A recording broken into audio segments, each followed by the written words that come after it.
ರಾಜ್ಯದಲ್ಲಿ ಒಂದು ಲಿಕ್ಕರ್ ಲಾಬಿಯ ದೊಡ್ಡ ಹಗರಣ ನಡೆದಿದೆ. ತಿಮ್ಮಾಪುರ ಅವರು ಅಬಕಾರಿ ಸಚಿವರು ಮಂತ್ಲಿ ಮನಿ ಹೆಸರಲ್ಲಿ ಪ್ರತಿ ಅಂಗಡಿಗೆ 10,000 ರೂಪಾಯಿ, ತಿಂಗಳಿಗೆ 10,000 15,000 ಕೊಡಬೇಕು, ಮಾಮೂಲಿ ಅನ್ನೋದನ್ನ ಜಾರಿಗೆ ತಂದಿದ್ದಾರೆ. ಅದೇ ರೀತಿ ಸುಮಾರು 2,000ಕ್ಕೂ ಹೆಚ್ಚು ಲೈಸೆನ್ಸ್ ಕೊಡಂಗೇ ಇಲ್ಲ, ರದ್ದಾಗಿದೆ. ಈಗ CL7 ಹೆಸರಲ್ಲಿ 2,000ಕ್ಕೂ ಹೆಚ್ಚು ಲೈಸೆನ್ಸ್ ಅನ್ನ ಕೊಡೋ ಮುಖಾಂತರ ಮಹಾತ್ಮ ಗಾಂಧೀಜಿಯವರ ಆಶಯ ಏನಿತ್ತು, ಲಿಕ್ಕರ್ ಅನ್ನ ಕಡಿಮೆ ಮಾಡಬೇಕು. ಆದ್ರೆ ಈ ಕಾಂಗ್ರೆಸ್ ಸರ್ಕಾರ ಬಂದ ಮೇಲೆ 2.5 ಕೋಟಿ ಒಂದೊಂದು ಲೈಸೆನ್ಸ್ಗೆ 2.5 ಕೋಟಿ ಹಣವನ್ನ ಕೊಡೋ ಮುಖಾಂತರ ಲಂಚ ತಗೊಂಡು ಸುಮಾರು ನಾವು ಹೇಳ್ತಾ ಇದ್ರಿ 2,000-3,000 ಕೋಟಿ. ಈಗ ಲಿಕ್ಕರ್ ಅಸೋಸಿಯೇಷನ್ ಏನಿದೆ ಅವರೇ ಹೇಳ್ತಾ ಇದ್ದಾರೆ ಕಂಪ್ಲೇಂಟ್ 6,000 ಅಧ್ಯಕ್ಷರು 6,000 ಕೋಟಿ ಇದುವರೆಗೂ ತಿಮ್ಮಾಪುರ ಅವರು ಕಲೆಕ್ಟ್ ಮಾಡಿದ್ದಾರೆ. ಈ ಹಣ ಯಾರಿಗೋಗಿದೆ? ತಿಮ್ಮಾಪುರ ಅವ್ರಿಗೆ ಎಷ್ಟು ಹೋಗಿದೆ, ಕಾಂಗ್ರೆಸ್ ಪಾರ್ಟಿಗೆ ಎಷ್ಟು ಹೋಗಿದೆ, ಮುಖ್ಯಮಂತ್ರಿಗೆ ಎಷ್ಟು ಹೋಗಿದೆ? ಈಗ ಆ ಲಿಕ್ಕರ್ ಅಧ್ಯಕ್ಷರು, ಅಸೋಸಿಯೇಷನ್ ಅಧ್ಯಕ್ಷರು ಈಗ ಮುಖ್ಯಮಂತ್ರಿಗಳನ್ನ ಭೇಟಿ ಮಾಡಿ ಮನವಿ ಕೊಟ್ಟರು. ಆದರೆ ಏನು ಉಪಯೋಗ ಆಗಲಿಲ್ಲ. 6 ತಿಂಗಳಿಂದ ನಾಳೆ ಬಾ ಅಂದ್ರು.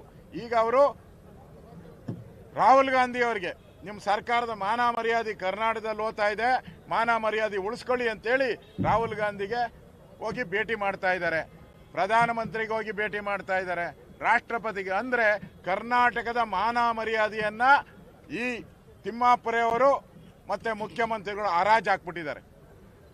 ಇಡೀ ರಾಜ್ಯದಲ್ಲಿ ಬೀದಿಯಲ್ಲಿ ಲಿಕ್ಕರ್. ಮೊನ್ನೆ ಯಾರೋ ಹುಬ್ಳಿಯಲ್ಲಿ ಒಂದು ಸಮಾವೇಶ, ಮನೆ ಹಂಚಿಕೆ ಸಮಾವೇಶ, 1 ಲಕ್ಷ ಜನ ಸೇರಿದ್ದಾರೆ ಅಂದ್ರು. ಅಲ್ಲಿನ ಒಬ್ಬ ಇನ್ಸ್ಪೆಕ್ಟರ್ ಟ್ವೀಟ್ ಮಾಡಿದ್ದಾನೆ, ಎಣ್ಣೆ ತಗೊಂಬಂದು ಎಲ್ಲ ಹಂಚ್ಬಿಡಿ ನೀವು. ಅಫಿಷಿಯಲ್ ಆಗಿ ಟ್ವೀಟ್ ಮಾಡಿದ್ದಾನೆ. ಅಫಿಷಿಯಲ್ ಆಗಿ ಅವರ ಟ್ವಿಟರ್ ಅಕೌಂಟ್ ಇಂದ ಇಲ್ಲಿ 1 ಲಕ್ಷ ಜನ ಬರ್ತಾ ಇದ್ದಾರೆ, ಎಲ್ಲವನ್ನ ಎಣ್ಣೆವನ್ನ ಹಂಚ್ಬಿಡ್ರಿ, ಎಲ್ಲ ಖಾಲಿ ಮಾಡ್ಕೊಳ್ಳಿ ಅಂತೇಳಿ ಟ್ವೀಟ್ ಮಾಡಿರೋದನ್ನು ನಾವು ನೋಡ್ತಾ ಇದ್ರಿ. ಅಂದ್ರೆ ಈ ಸರ್ಕಾರ ಪಾಪರ್ ಆಗಿದೆ, ದುಡ್ಡಿಲ್ಲ, ಅಭಿವೃದ್ಧಿ ಕಾರ್ಯ ಕಣ ಇಲ್ಲ, ಗ್ಯಾರಂಟಿ ಕೂಡ ಕಣ ಇಲ್ಲ.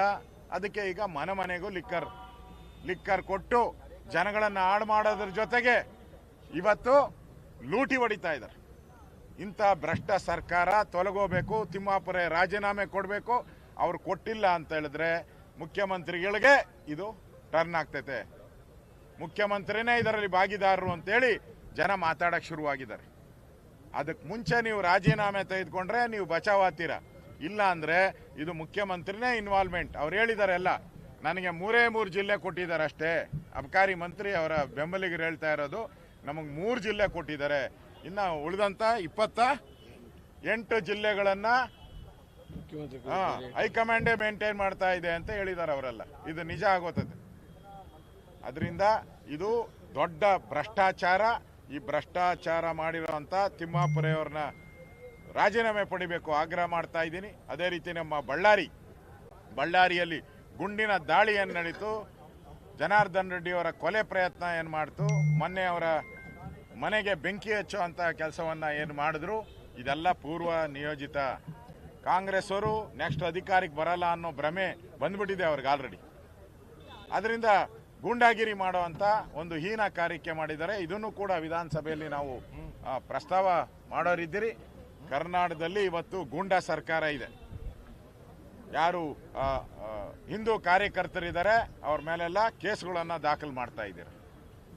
ಈ ರೀತಿ ಗೂಂಡಾಗಿರಿ ಮಾಡುವಂತ ಸರ್ಕಾರ ಇವತ್ತು ಪಾದಯಾತ್ರೆ ಮಾಡ್ತಾ ಇದ್ದಾರೆ. ಯಾವ ಕಾರಣಕ್ಕೆ ಮಾಡ್ತಾ ಇದ್ದೀರಾ? ಸರ್ಕಾರ ನಡೆಸೋರು ಪಾದಯಾತ್ರೆ ಮಾಡ್ತಾರ, ಪ್ರೊಟೆಸ್ಟ್ ಮಾಡ್ತಾರ? ಕಾನೂನು ಸುವ್ಯವಸ್ಥೆ ಕಾಪಾಡುವಂಥದ್ದು. ಈ ಗವರ್ನರ್ ಆಫೀಸಿಗೆ ನುಗ್ತೀನಿ ಅಂತ ಹೇಳ್ತಾ ಇದ್ದೀರಾ. ಹಂಗಾರೆ ಗವರ್ನರ್ಗೆ ಸೆಕ್ಯೂರಿಟಿ ಕೊಡೋದು ಯಾರು? ರಾಜ್ಯ ಸರ್ಕಾರದ ಕರ್ತವ್ಯ ಅಲ್ಲ? ಅವರ ಗೌರವದಿಂದ ನಡೆಸ್ಕೊಳ್ಳೋದು ರಾಜ್ಯ ಸರ್ಕಾರದ ಕರ್ತವ್ಯ ಅಲ್ಲ? ಅದಕ್ಕೆ ಲೋಪ ತಂದಿದ್ರು. ಇಂಥ ಭ್ರಷ್ಟ ಸರ್ಕಾರ ತೊಲಗಬೇಕು. ವಿಧಾನಸಭೆಯಲ್ಲಿ ಇದರ ಬಗ್ಗೆ ಹೋರಾಟಗಳನ್ನು ನಾವು ಮುಂದುವರಿಸ್ತೀರಿ. ಎರಡೂ ಸದನಗಳಲ್ಲಿ, ವಿಧಾನ ಪರಿಷತ್ತು, ವಿಧಾನಸಭೆಯಲ್ಲಿ 2 ಸದನಗಳಲ್ಲಿ ಹೋರಾಟವನ್ನು ಮುಂದುವರಿಸ್ತೀರಿ.